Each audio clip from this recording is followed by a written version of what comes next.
سلامونه دوستانو، ښه راغلاست. جاوید خان یم او امید لرم چې ټول به روغ و جوړ یې. دوستانو څنګه کولی شو چې افغانستان کې پیپل اپلیکیشن را ډاونلوډ کړو او بیا موږ کولی شو چې خپل د بانک اکاونټ د پیپل اکاونټ سره لینک کړو او هر طرف نه چې یا هر ځای نه چې موږ پیسې ګټو او هغه پیسې پیپل اکاونټ ته راځي او د پیپل اکاونټ نه موږ خپل بانک اکاونټ ته راولیږو. نو دوستانو که چیرې تاسو راشئ پلی سټور ته ګورئ، زه راځم پلی سټور را خلاصوبه. پلی سټور کې دلته وګورئ دوستانو، زه راځم سرچ برخې ته. نو وګورئ دوستانو پیپل دلته زه سرچ کوم.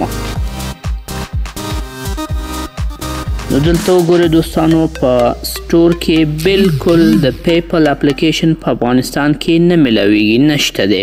نو ډیر آسان ده دوستانو، په دې ویډیو کې مکمله طریقه به زه تاسو ته د پیپل اپلیکیشن د ډاونلوډ در وښیم.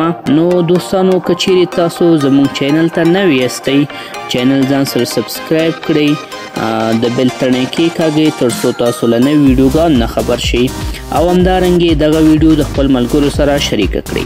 مخکې له دې نه چې تاسو دغه اپلیکیشن ډاونلوډ کړئ، تاسو یو بل اپلیکیشن ته ضرورت لرئ چې هغې ته ویل کېږي اے پی کې پیور.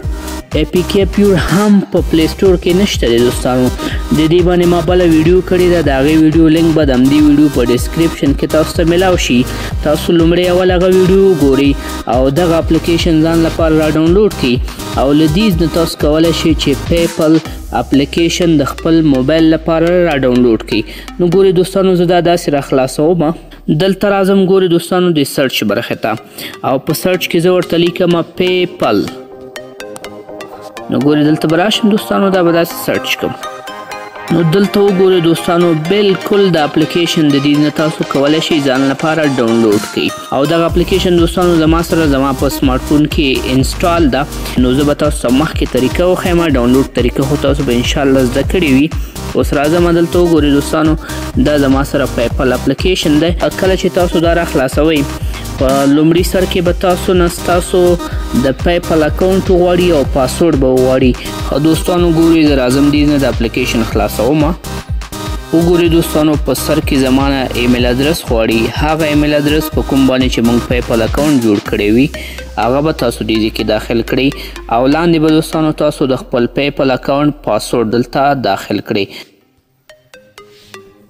نو بالکل دوستانو وګورئ چې زه خپل پیپل اکاونټ ته لاګین شوم او د لاندې برخه کې وګورئ دوستانو زما سره په دې پیپل کې فلحال پیسې چې نشته، زما سره بیلنس 0 دی. که چیرې تاسو غواړئ چې د دې اپلیکیشن نور زده کړه وکړئ نو انشاءالله په راتلونکي کې به دې باندې زه تاسو ته نور هم زبردسته ویډیوګانې وکړم چې تاسو څنګه کولی شئ پیپل اکاونټ سره خپل ډیبټ کارت یا د بانک کارت تاسو ورسره وصل کړئ او بیا تاسو د پیپل نه پیسې ډیبټ کارت ته ولېږئ. امید لرم دوستانو چې ویډیو به مو خوښه شوې وي. ښه وخت، الله پامان.